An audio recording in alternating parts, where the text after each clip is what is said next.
right, perfect. It is 7:05. If we want to get started, you can bring us in, Mike. Sure. Well, hello, everyone. Welcome to the first BAMR webinar. And today our subject, as you know, is kind of a comparison of similarities and differences between the AIDS crisis and the COVID-19 pandemic. Today, I am Mike Balaban. For those of you who don't know, I'm a former international investment banker. I spent the last decade focusing on civil rights and trying to build LGBT community through the sharing of stories and of first-person experiences. Perfect. And I am Caleb Holland. I'm a documentary and commercial filmmaker. As a storyteller and as a gay man, LGBTQ rights have always been a part of my work. I've covered the trans rights movement, the movement to end gay conversion therapy, and I'm based in Atlanta, Georgia. I'm very excited to be speaking with our two juggernauts today. They have incredible experiences that I'm excited to learn from. So we're joined today by two trailblazers of the LGBT community, Eric Sawyer and Dr. Howard Grossman. Both men were deeply involved in the early response to the AIDS crisis and have continued to fight for the health of our community today. Gentlemen, welcome. Would you please introduce yourselves? You want to go first, Eric? Sure. My name is Eric Sawyer. I'm an openly gay man living with HIV since symptomatic since '81 when it was still called GRID. I live in New York City. I helped start the protest group ACT UP that did lots of demonstrations to get the government to respond to AIDS, to develop AIDS treatments, etc. I helped start a group called Housing Works that is the largest provider of housing and services, including medical services, to homeless people living with AIDS. I helped start an organization called Health Gap that worked to get generic AIDS medications into the developing world and fought for the creation of things like the Global Fund for HIV, TB, and Malaria, and the PEPFAR program. And I also worked for UNAIDS, the HIV programs at the United Nations, where I was asked to come in to the UN headquarters and be a liaison for anything that happened related to HIV at the UN headquarters, a liaison to non-governmental entities like everything from AMFAR to GMHC to activist groups. So that's me. Thank you, Eric. Howard? My name's Howard Grossman. I'm basically, I'm a primary care internal medicine doctor who specializes in HIV medicine and LGBTQ health. I saw some of the first cases of HIV when I was in my early training. I was at Kings County Hospital in Brooklyn, which for those of you who know it is one of the largest public health hospitals in the country, probably in the world. And we had some of the earliest cases before we even knew what we were dealing with. I was in private practice in New York for almost 40 years. And with some brief stints, ran the American Academy of HIV Medicine in Washington for 2 years and practiced a short time in San Francisco and then with Fenway in Boston before returning to New York. Now I'm in Fort Lauderdale, Florida, doing the same work with Midway Specialty Care, which is a 13-center practice here in South Florida. I was involved with ACT UP, which is how I met Eric, very involved with the Treatment and Data Committee. You know, in those days, I was the doctor with the earring. That was a long time ago. But I've stayed really involved with the activist community over these years. Thank you, Howard. Well, thank you both so much, and we're so excited to have you. Our first question is for you, Dr. Grossman. Hearing more of your story this week and learning more about the work that you've done, you know, as you said, you've treated some of the first HIV and AIDS patients in the early 1980s. What were the early days of that crisis like? Are there any specific stories that stand out? Just, you know, what was that time like? There's so many, but I mean, like the overwhelming thing is that it was a scary time, and it was a scary time because we had no idea what we were dealing with. In fact, at my hospital, looking back, we thought we were seeing a huge number of cases of endocarditis. Most of our patients were intravenous drug users. And so we thought we were seeing endocarditis, a bacterial infection in the heart that was probably pneumocystis, but we didn't even know it back then. I mean, remember, science was much younger. There were so many things that we take for granted in science now that we didn't have back then. Back then, a T cell sorter to count T cells was a room full of machines. Now it sits on the counter. It's so many years ago. So we had no idea what we were dealing with. We didn't know if it was a virus. In those early days, they were blaming it on poppers and it was only people who had too many sexual partners, and it was so many things nobody knew. As a house staff officer, we were not using gloves. Nobody used gloves in those days. I remember the arguments of people saying, "Oh, I can never draw blood with gloves." Imagine, I mean, that was the argument that was going on. We can't do this. And now you would never draw blood without gloves. So many things like that. I remember going to the first GMHC town hall at Julia Richmond High School on the Upper East Side of New York. A friend and I sitting up in the balcony, first time I ever saw Larry Kramer, and listened as they terrified everybody in that room with what was going on to Larry's friends, really, and as it was beginning to spread. I mean, so many things going on at that time trying to get a handle on this. Just to explain for those in the audience who may be too young to know, Larry Kramer was the primary founder of ACT UP and a seminal figure in the AIDS Act. And GMHC. Right. And the author of The Normal Heart, which a lot of people saw on television just a few years ago. Perfect. And before our next question, we invite everyone to ask questions in the chat. Anything that comes up, feel free to shoot a question in there, and at the end, we'll circle back for a Q&A. Thank you, Dr. Grossman. The next question is for Eric Sawyer. During the AIDS crisis, the response from the federal government was severely and shamelessly delayed. Would you mind sharing with our viewers the specific event that prompted you to get involved with ACT UP? Then what were the early days of that organization like in its formation? And what was it that enabled them to finally get the government to begin taking the crisis seriously? Sure. Well, I got involved in ACT UP largely because of my friendship with Larry Kramer, who I've known since 1980. He was one of the very first people I met when I moved to New York. But my primary motivation for getting involved with ACT UP was that I was absolutely crippled by grief and anger for the most part. Grief over the loss of Scott Bernard, who was my lover, my soulmate, the first person that I was madly in love with. And I was so angry that I couldn't do anything to save his life. And, I cared for him for over 2.5 years, where he went from weighing 195 pounds, being a diamond slope skier, and had been a varsity tennis player at MIT, to literally being able to carry him to the bathroom, weighing 125 pounds, skeleton with KS lesions everywhere.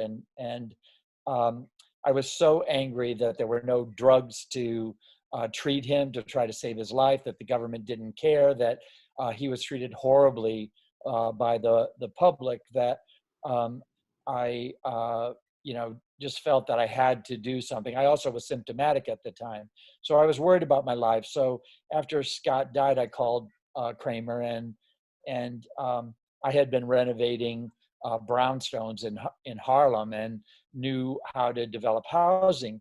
And I learned that there were lots of homeless people. Some of my friends became homeless when they were fired from their jobs and evicted from their apartment because of AIDS. And I called Larry up and I said, "Hey, Larry, I want to try to do something to develop some housing for homeless people with AIDS." And Larry said, "Well, I'm going to give a speech next week at the Gay and Lesbian Community Center, and I'm asking people to come and help me, and I'm going to call for the formation of a civil disobedience organization to demonstrate, like the anti-war movement or the civil rights movement, and try to create havoc and force the government to fucking do something to save our lives.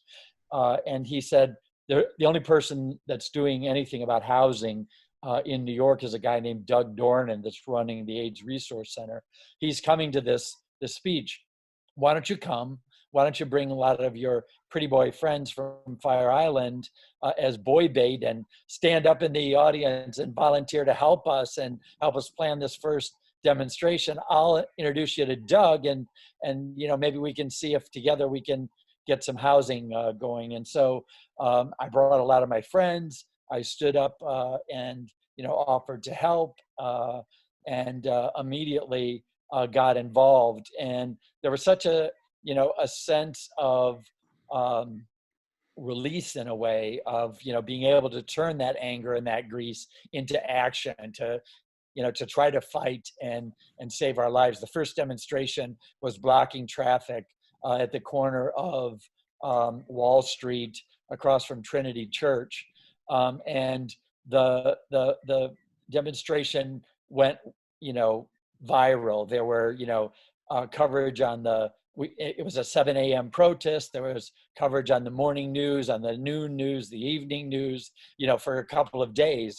They didn't call us AIDS activists. They were like gay men, arrested, protesting for the lack of a government treatment or for AIDS drugs.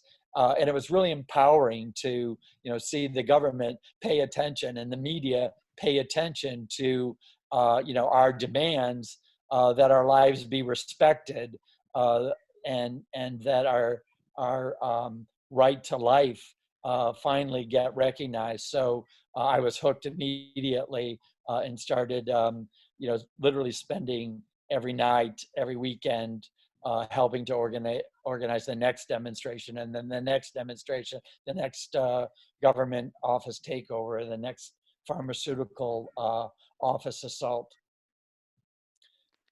I think it's really important to mention, I think for a lot of your audience, probably a lot of them weren't even alive at that time. 1987. The last couple of months of this COVID-19 crisis is what it felt like. Nobody knew what was happening. There was nothing to treat it.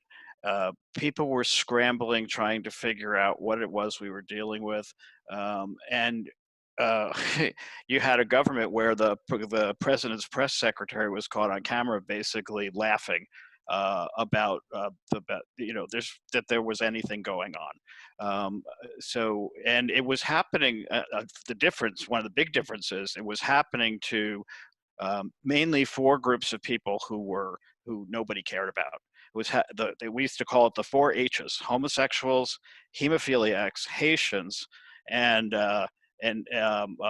heroin users, IV drug users, and nobody cared about any of those groups. And that's very different than this global pandemic where everybody's at risk.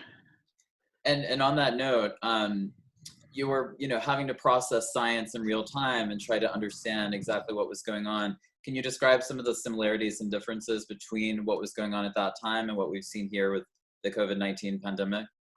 Well, there was no science, but I think over the first 20 years of the epidemic, or 15 years of the epidemic, we learned to process science as it was happening. So you learned to look at raw data and try to figure out what was reliable and try to figure out what you could do with this stuff to try to help people.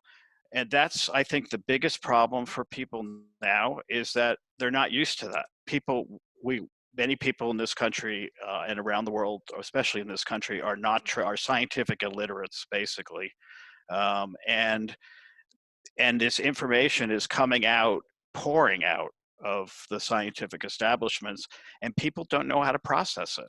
We're so used to science being written in stone. Yes, this drug works this way. This is what, I think even for young medical people, so used to having algorithms for treatment. If this, you go this way. If not, if it's a yes, you go this way. If it's a no, you go that way. And you have these flowcharts of how to treat things. This is all, science as it happens. And so you have to learn to be perceptive, listen as well as possible, be skeptical of people who claim to be way ahead of the scientific curve, and try to find ways to treat people, keep people alive. Absolutely. I would actually want to interrupt for 1 second. When we started this conversation before the audience came on, you told me there was some breaking news, Howard, in terms of some announcement on the Lancet, the medical journal last night. Do you want to share that with everyone? Well, sure. I mean, I think everybody's heard in the last 2 weeks about remdesivir, which is a nucleotide analog. And people, I don't mean to scare people, but we know nucleotide analogs. A lot of people out there are either taking HIV medications or on PrEP, and you're taking a nucleotide analog. Tenofovir is a nucleotide analog. So similar drug from the same company, actually, from Gilead Sciences. And we've heard a lot about that. But last night, the first, an actual study was released in the Lancet that showed that a 3-drug regimen of, it's actually 4 drugs, but lopinavir, ritonavir, interferon beta, and I'm going blank. That's all right, they'll come to you. Ribavirin, sorry. Oh, did you lose me? No, Nope. you're here. No, you're. Okay, I lost you guys on the screen. But anyway, and that these drugs together were able to decrease the time to getting a negative nasal swab in hospitalized patients by, it looks like, about 45%. And that's really significant. That's huge. And those are HIV drugs, some of them, correct, Howard? Yes, so lopinavir, ritonavir is an HIV drug. These are all generic drugs. They're all widely available around the world. It's not like, you have to go looking for them.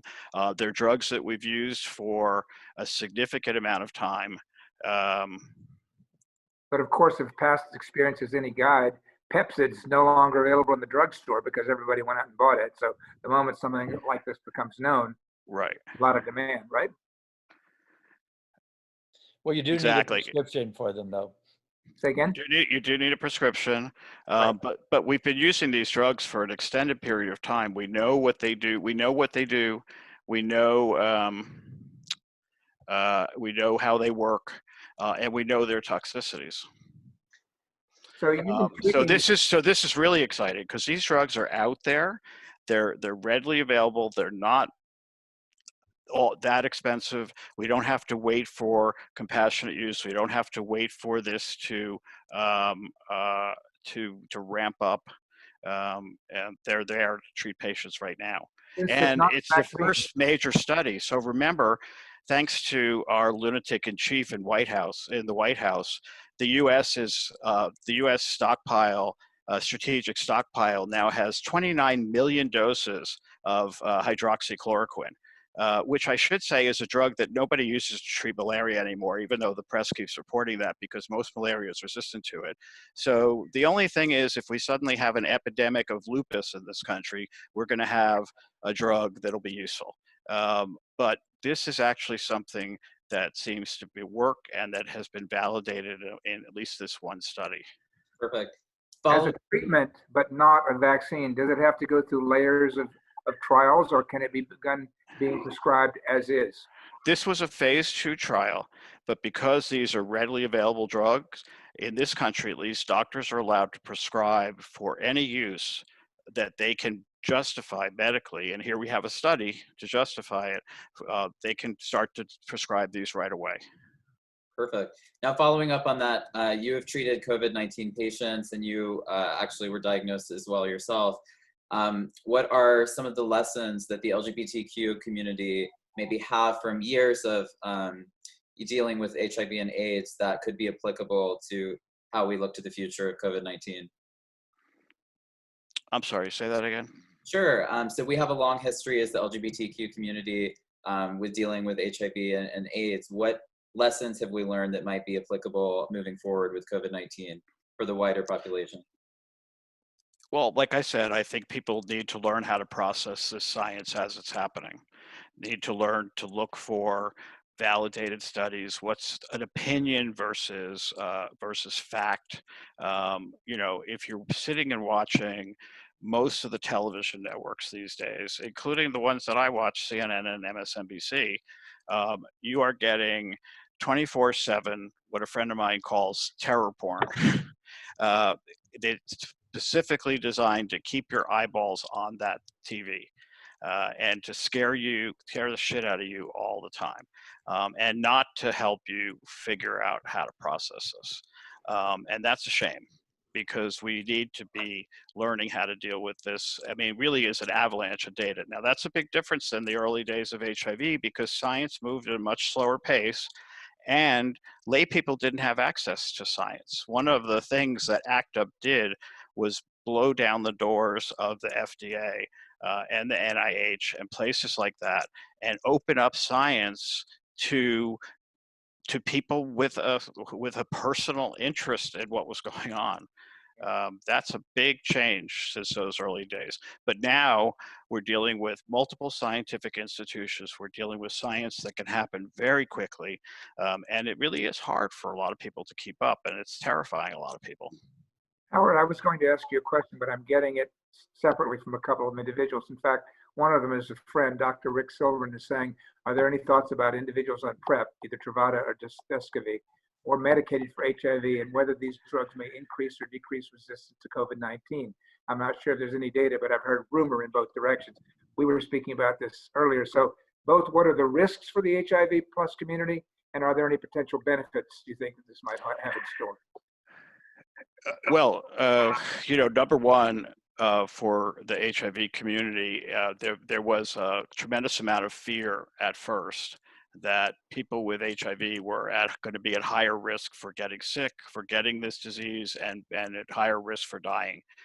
From what we've seen, and there was a big cohort report published from Spain a couple of weeks ago, people with HIV are at no increased risk for getting COVID-19, and in fact, according to them, may be at a slightly decreased risk. Now, maybe some of that has to do with the fact that HIV medications are having some impact on this virus, but nobody's really sure because we don't know yet.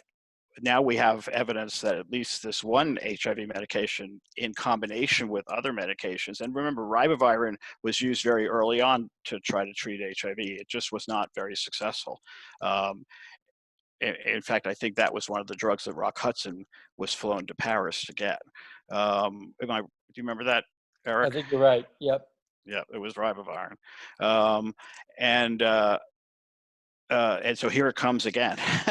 But so the you know, people with HIV put their bodies on the line for science. I mean, that is something people need to realize. People with HIV, and not because of desperation, but because people, well, part of it was, but mostly because people wanted an answer, and they wanted to be part of the process of finding that answer. The bravest people I ever knew were the people who were putting their bodies on the line for science. And because of that science, we're able to actually develop things relatively quickly. I mean, let's face it, the world knows about this virus for 5.5 months. It took 16 years for us to develop even workable HIV therapy. So 5.5 months is a drop in the bucket. Wow. Was the delayed, was that because the virus was so different, or just because of the delayed, government response, or both? Well, there was a lot of delayed government response. I mean, some drugs were sitting there at the NIH. They weren't being tried early on. Yeah. Remember, AZT was developed by the federal government. And like I said, science was different then. It was slower. We didn't have the tools that we have now either. That's one of the things that ACT UP is credited for, was actually changing the drug approval process and the research process for the FDA to actually release a drug. When ACT UP started, the lead time through the phase 1, phase 2, phase 3 clinical trials was usually 10 to 15 years. And they had really long efficacy trials, safety trials, and dosing trials. Each of them having 3 to 5 years with tens of thousands of patients.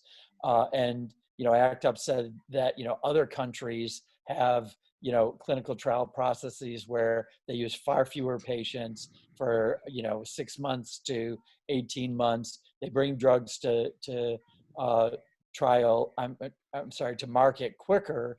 Why can't we do that here?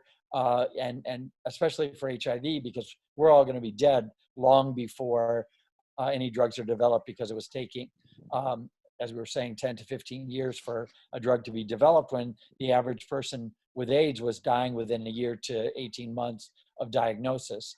And so, we fought for an expedited drug approval process and won.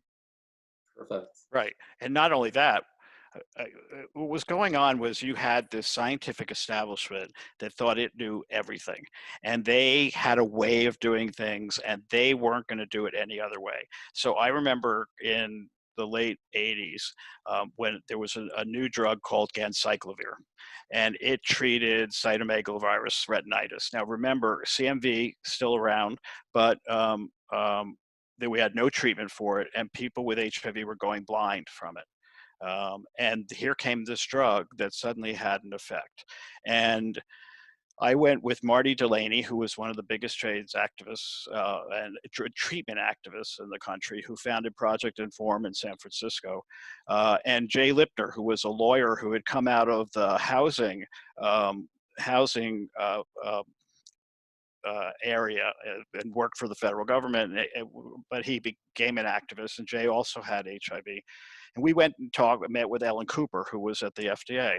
And I remember this was my first foray into lobbying the government for this stuff. And I remember her sitting there and saying, yeah, we see that this drug works, but, okay, there's an approval process. It's going to go through that. It's, we're going to, this is the way we do things here. And we were fighting for not just compassionate use, but what became expanded access, that the drug was released more widely for thousands of people very quickly. But this was not the way things were done. And that was over and over and over was the same thing. When viral load testing first came out, I remember having this huge argument with a couple of researchers who had access to the test to measure HIV viral load for research, but they were using it for their clinic patients, but they didn't want us in the community to have it. And we had this huge fight about why it was important to let us in the community see how this test worked to get it out faster. Why should they have access? And a lot of people don't know, we say we fought to get these changes made. The campaigns were, basically kind of stormtrooper campaigns. Two of our biggest demonstrations in the early days, one was storm the NIH, and the other was to attack the FDA. They happened on successive years, and we literally, and they were summer demonstrations, we literally, took tens of buses from New York and Chicago and Atlanta. People flew in from all over the coast, and thousands of protesters literally went to the FDA headquarters and shut the building down. We took over the building. All of the people ran from the offices. The same thing happened at the NIH the next year. Literally, we had people with smoke bombs, colored smoke bombs on 15-foot long sticks that, were sending plumes of colored smoke, all over, marching through the several building campus of NIH, and scaling the front, overhang of the door, and dropping posters from them, going over in and taking people's offices over. And that type of, in-your-face behavior with, 1,000 people laying on the ground in a die-in in front of like fake tombstones that they had made, for their own death from government genocide, scared the shit out of the government. And We took over tens of their clinical trial expert advisory panel meetings. And, eventually also while we were doing these stormtrooper techniques, we had experts like Howard and other treatment geeks going in, with literally 5-year plans on how the research process in the federal government had to change to get drugs to market quicker, and to, expand compassionate use and get drugs into people's bodies, once they knew that they weren't going to kill them, even if they didn't know how effective they were going to be, in hopes of saving people's lives. You both have touched on something that we had spoken about in our run through, which I wanted to ask, which is, sometimes government and medical professionals can think in formulaic and bureaucratic ways rather than out of the box. When out of the box and creative thinking may be what's needed to move solutions forward. And we spoke about examples from the AIDS era and examples now, and I wonder if both of you would care to address those. If you don't bring them up, I can remind you the ones we talked about, but I'll let you do that.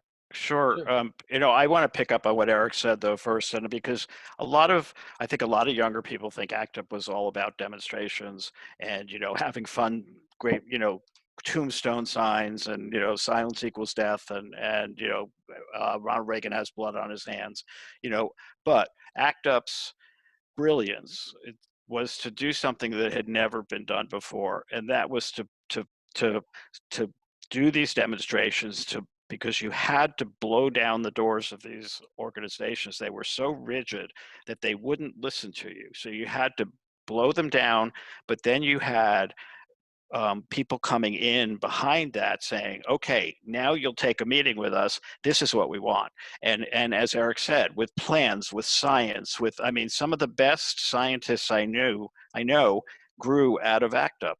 They taught themselves, and so they're now some of our most brilliant epidemiologists, doctors who came off that floor at the Gay and Lesbian Community Center. Greg Gonzalez at Yale is a perfect example. He's a brilliant epidemiologist, and he came out of ACT UP. And he's been doing an amazing job of explaining online some of what's going on with COVID-19. But there was the media. You had, Ann Northrup, who worked at CBS. You had other people who'd been involved in media for years, who gave their expertise to figure out how to use the media to get this message across. So it was a combination of incredible talent, amazing brain trust, as well as people out there in the streets laying their bodies on the line. And a lot of it was, getting people affected by the illness, people living with HIV, and people in the main risk groups or main infected community, like drug users and sex workers, involved in coming up with the response to the epidemic that would make sense, like needle exchange, for example, giving people who injected drugs a clean needle, so they wouldn't have to share a needle every time they injected drugs. They could use a clean needle and not have residue of the blood and viruses of the person who used it before injected into their bloodstream. And imagine how radical that idea was. That idea, people looked at you. You're going to give needles to people who are using drugs? They thought we were crazy. Right. And one of the areas that I get involved in, I talked about developing housing works. Well, we knew from research we'd done on housing that stable housing is actually a better predictor of life expectancy and survival of illnesses than is medical care. Wow. If you don't have a roof over your head, a place to cook a meal, a place to take a bath and stay out of the elements, you'll die much quicker than if without a Medicaid card and medicine than you will if you have medicine and medical care but don't have a roof over your head or a place to cook meals. And so we started Housing Works because we knew there were lots and lots of homeless people or people becoming homeless when they developed AIDS because of being fired from their jobs or evicted from their apartment, and knew that they were dying on the streets far quicker than the average person who was housed. And so we developed not only, a push to get access to the latest treatment, to Medicaid cards for people who didn't have insurance or couldn't afford treatment, but also to get them, medically appropriate housing, to get them food stamps for food security, to get them drug treatment if they were addicted to drugs, things that they needed that were addressing structural interventions to address the social drivers like homelessness and hunger and drug addiction that would need to be addressed in order for them to be able to survive HIV. Flipping to my career in the UN, I was recruited because I helped to lead the response here in this country. And the response globally was one of prevention only. Developing countries, the ones that have all the money like the US, cared about HIV, but they only wanted to stop the spread of it in poor countries to keep the case numbers down so those poor people didn't come to rich countries and get our rich white people sick. And so they were just, trying to push condoms and abstinence programs on people in the developing world. People like myself who, by the time people were talking about AIDS in Africa had been surviving for 10 years with an AIDS diagnosis, were saying, what the fuck? You can't just try to prevent HIV. You've got to give people You're free. AIDS. When a mother of three, with 3 kids in Africa dies in a year, that's morally unacceptable. And they were like, oh, the drugs are too expensive. And people like me were saying they don't have to be. The only thing that's making them expensive are the patents that drive the prices up. Why can't we waive the patents on drugs in the developing world? Why can't we develop generic copies of the medications and get them distributed for free, because it'll have to be to somebody making $1 a day in Africa. Meanwhile, you also have to try to ensure that those people have access to food, because on a clean dollar water. a day, yeah, exactly. Clean water. And clean water and sanitation, because if they're only making $1 a day and you're going to charge them anything for a medication, you've got to make sure they can feed themselves. And so we started this whole campaign attacking the patent system. There are things called the TRIPS Accord. It deals with waiving the patents on essential medications in developing countries to save the lives of poor dying people. There's things like compulsory licensing and parallel importing of generic drugs for countries that don't have a generic AIDS industry.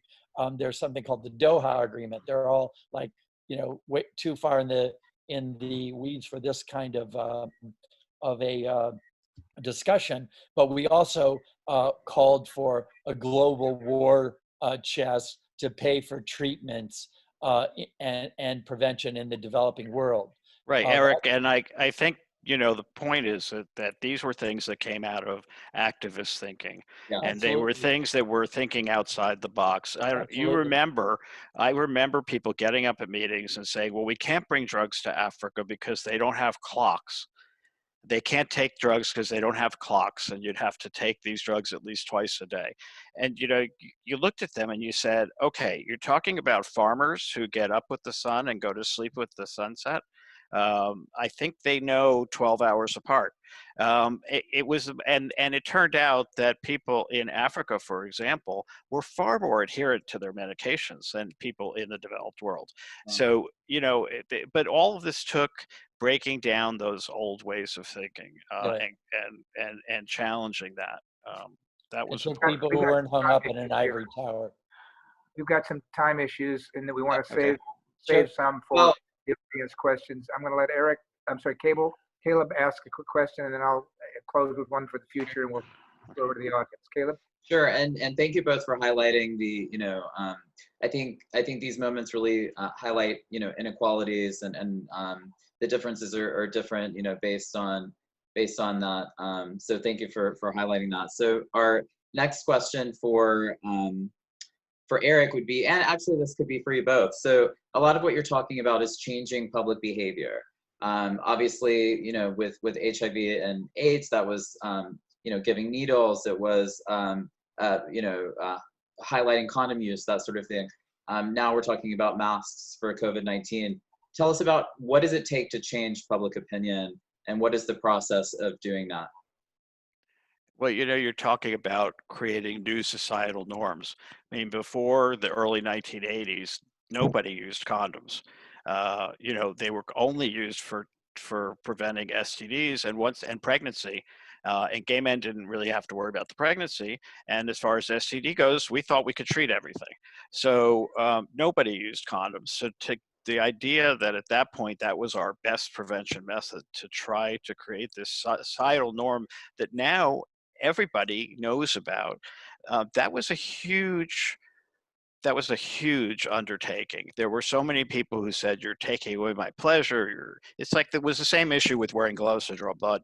Truthfully, you were changing a societal norm that people just didn't believe was going to be able to work. So I think one of the important things is you don't do this through shaming people. Mhm. It has to be that people see the need, they have to understand the need, and you have to support people to make these enormous changes. Now, right now, people are wearing masks out of fear, okay? But fear doesn't work forever. I've often told the story. I remember watching on TV during the wars in Croatia, the Balkan states. Bombs were dropping. People were shooting each other in cities. The war was going on. After a certain number of days at home, these little ladies all in black were out with their shopping baskets because they had to get food. I mean, everything gets normalized eventually. Yeah. But now is the time we have to actually educate people about why these new norms make sense, and what benefit it is for them. Well, and it's a tough time right now because I'm in Georgia, so I'm seeing people are starting to break the rules, not social distance. Businesses are opening back up. So Eric and Dr. Grossman, how do we continue to keep that conversation going and to inspire people to make that change and continue along with the guidelines? I think it's very important that we come up with reasonable things for people to do. So, for example, I don't really think that social distancing is going to last as a strategy. It's just too difficult. You go to the grocery store now, the aisles are full of people, not 6 feet apart, but then you get up to the cash register and they're 6 feet apart. But because they're 6 feet apart, the line extends down the aisle, so people are crowding the aisles even more. You're not going to be able to shut down every industry, but I think there are precautions that we know are vital. You need to wear a mask when you're in any place where there's crowds of other people. Okay, if everybody's wearing a mask, and I've been asking this question online to try to find evidence. If you're wearing a mask and I'm wearing a mask and everyone else around me is wearing a mask and nobody's coughing or sneezing because they've been screened at the door, how much more protection do we get from standing 6 feet apart? And I can't get an answer to that question when everybody has a mask and nobody's coughing and sneezing. Right. Okay, so you need to screen people at the door of establishments. We have to create a norm the same way we have done in hospitals and in clinics for healthcare providers. We call it foam in, foam out. There's a station, you've seen it in your doctor's office. They foam thing in when they walk in the room. When they walk out of the room, they foam again. And that is standard operating procedure at every hospital in this country. That's what we need to do. You walk into the Apple store, foam in. You walk out, you foam out. And then the other piece is you get home, you remember what your mother said. When you come in from the street, you wash your hands, right? So you come into your house or you come into your place of business, you wash your hands, okay? Those are reasonable things that people can sustainably do that will substantially decrease their risk. And I think it's not shaming, but we need a rule. You're going to the supermarket, you wear a mask. You don't want to wear a mask? That's fine. That's up to you. You can't come in the supermarket. Starve. Or find your own market where they don't care if people wear masks. It's the same thing with the anti-vaxxers. You don't want to vaccinate your kid? That's your right as a person to not do that, but they can't come to my kid's school because we're not going to get your disease. And you can figure it out. Perfect. I just want to ask one question before we head over to the audience. You know, as we look to the future, what do you think the next 6 to 12 months holds in store for us? And what is whatever the new normal is going to look like when we learn to try to coexist with COVID going forward? Because we're going to have to for at least the next year or two. Mm-hmm. I think it depends on what happens. You know, I'm really worried about a lot of states starting to reopen. I think it's way too early. And if we see a huge rebound in you know, new cases and spiking of hospitalizations and death, we may end up going backwards and basically still be in the same place we are with lots more new infections because we opened too early. So I think time will tell. And that's important. And I will tell you that in my own practice, since the new antibody tests have come out in the last 3 weeks that are commercially available through the big labs, and since we don't have a shortage of the swabs to do the PCR test for active infection, anybody who walks in my office and wants that test is getting it. And I've been testing a lot of people. So far, aside from myself, and I already knew that I had had an asymptomatic infection back at the beginning of March, and was now antibody positive. But other than me, one patient of mine turned up positive. So that means because people took the social distancing very seriously and were scared to death, especially in a place like this where there's so many older people, there are huge numbers of susceptible people. In New York now, you have 20 to 30% of people who've already been infected, okay? So that's a big part of the population. It's not herd immunity yet, but it's a big number. Here in Florida, I'm guessing if it's like my practice, most people, the vast majority of people have not been infected and are still susceptible. So you open up really fast, boom, you're gonna wipe out all those people. All right. Well, Eric and Dr. Grossman. Can I say one quick thing? Because we talked about vulnerable populations with HIV.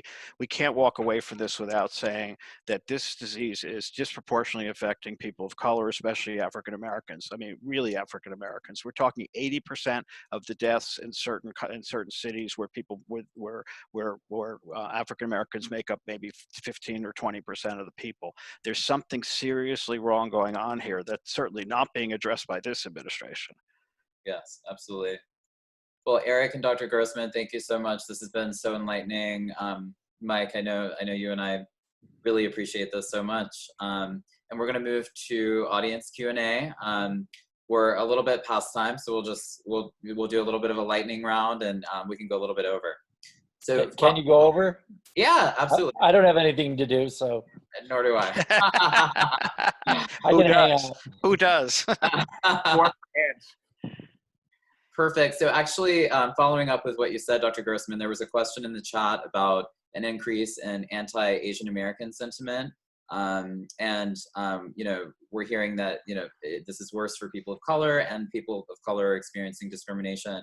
What have we learned from anti-LGBTQ sentiment in the 80s and 90s, and how can that be applied for people of color today? Well, you know, I think anti-LGBT prejudice had been around a long time. We knew that, and you know, that wasn't anything new. But I think that the level of hostility to Asian Americans, which we can lay at the foot of one person, Donald Trump. I mean, it is his fault. He made this happen. He created a scapegoat. The what? His saying China virus, China virus. Right. He is he's a combination of Hitler and Goebbels. I mean, he has created a scapegoat when people are seriously scared out of their wits, and it's but now this is inciting violence, and you know, it's getting people shot. There's nothing even remotely funny about it. I mean, I think the man is guilty of genocide. You know, there's a Donald Trump death clock up in Times Square right now on a billboard, like the debt clock. This is his death clock that's monitoring the excessive deaths because of the actions that he's taking. And today it was up near 45,000 that you can lay at his feet. So how do you stop it?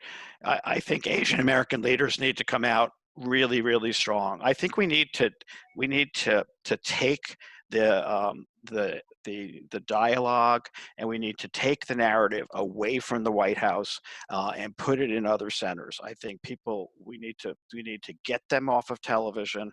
We need to hear from honest people. We need to stop this terror porn on the networks and give people information that they can use for their own life. All of that. And we need to fight back against these racists who are running around with shotguns on Capitol steps and not getting arrested.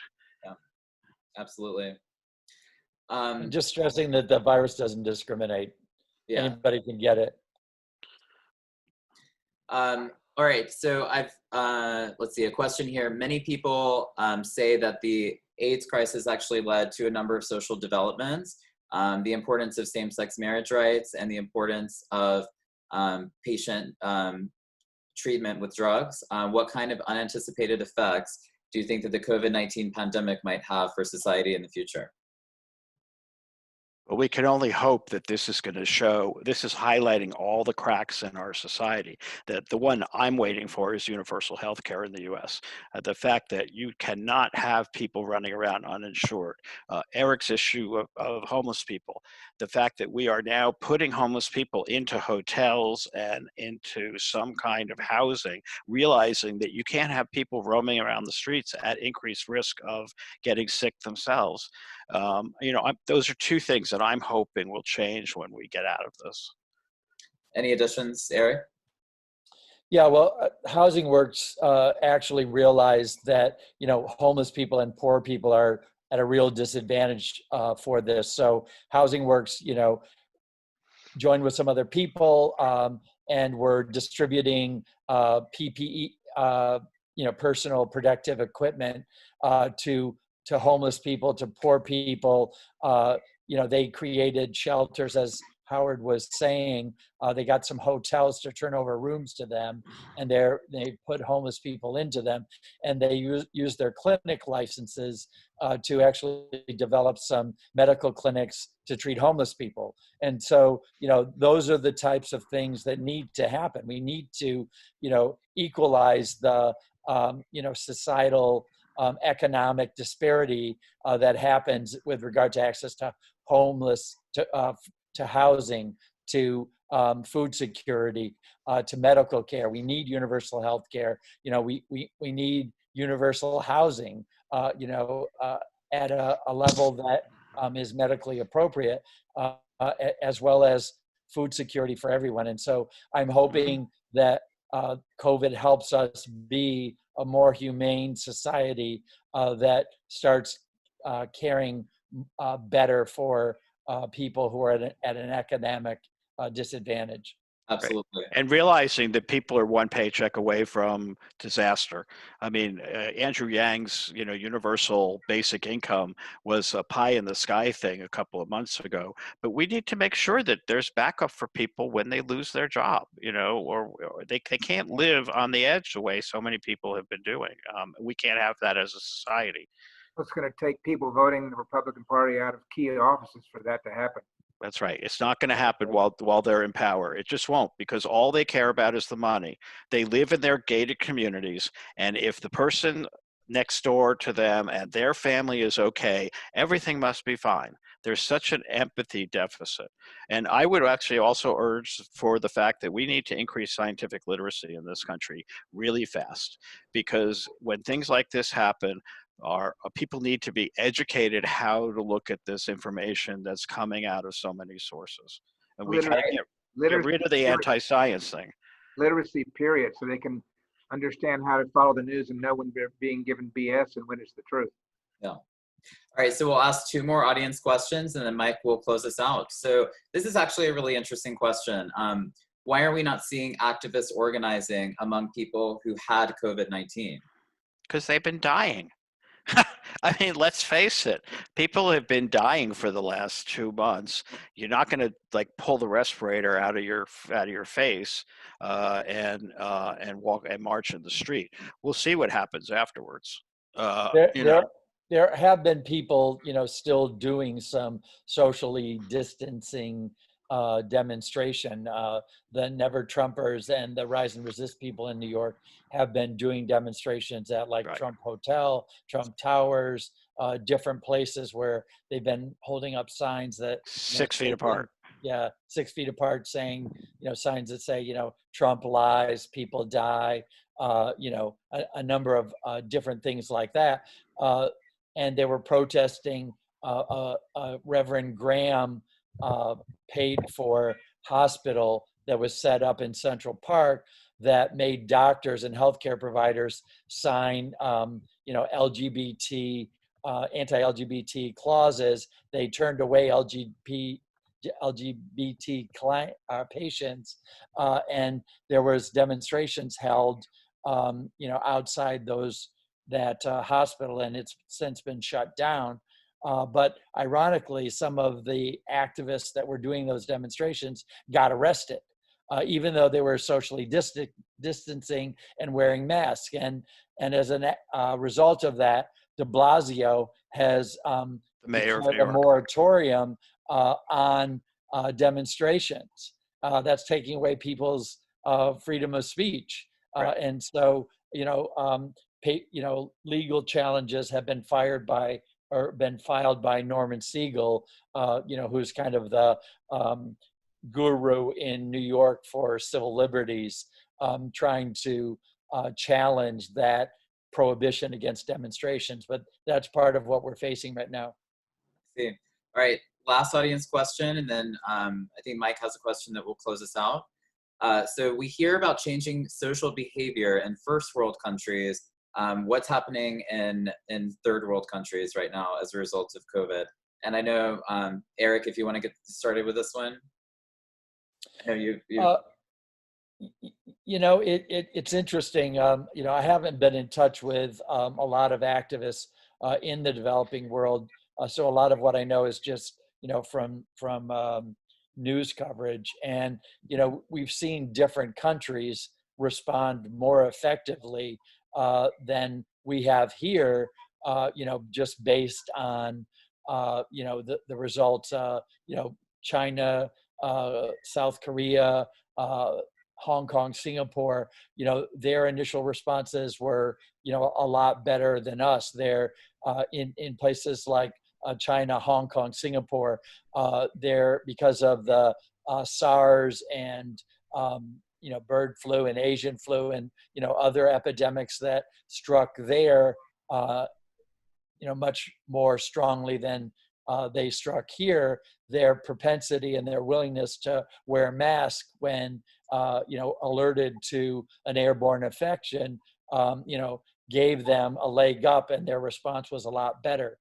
In places like Africa and other developing countries where they're living on $1 or a couple of dollars a day, there's no way in hell they're going to be able to afford masks. They're often living 8 people to a 1-room small shelter, and so they're going to get hit a lot harder and not be able to respond without somebody else paying for the response. And so but you do have some, Eric, you do have some really good responses in countries with limited resources. So in Nairobi, I understand they're identifying neighborhoods that are hotspots for the virus, and it turns out that one of the biggest shopping areas, expensive shopping areas, has been a hotspot. They basically closed that neighborhood down without closing down other places where it would be a huge impossibility for people living in poverty.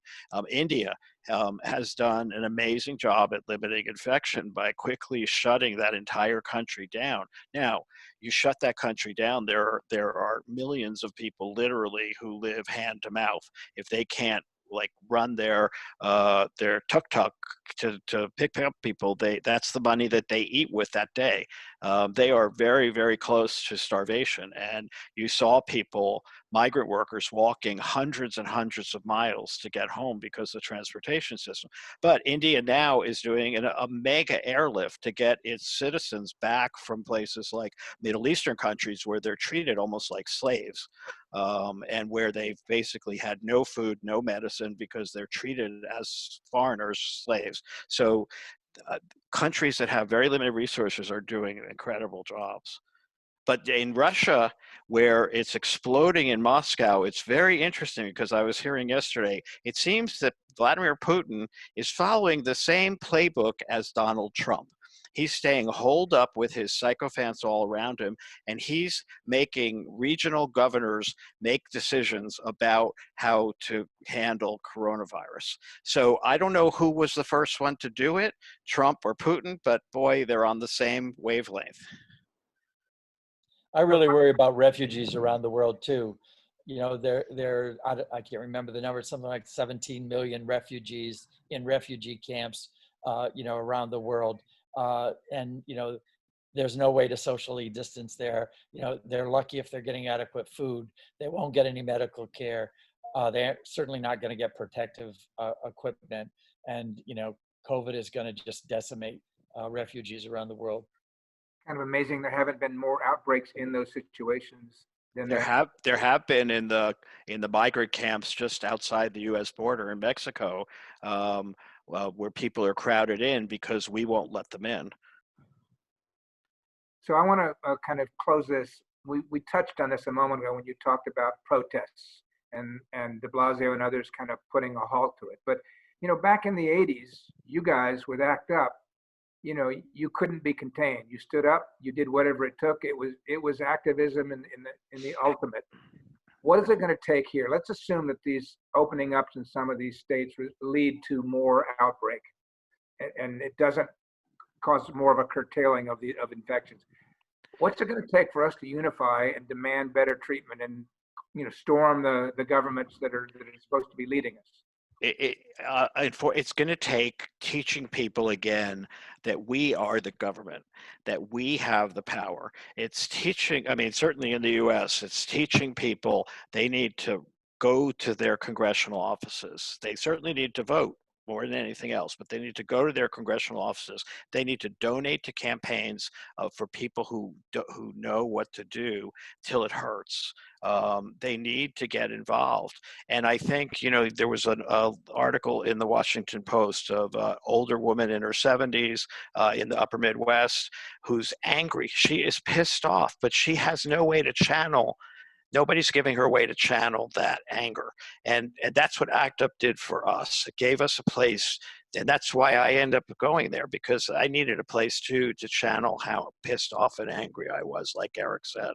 And we need to give all these people who are really angry right now a way to channel that anger. Maybe you guys want to form another organization, Eric? Well, I think initially we have to, you know, try to start using social media platforms like, you know, Twitter and Facebook and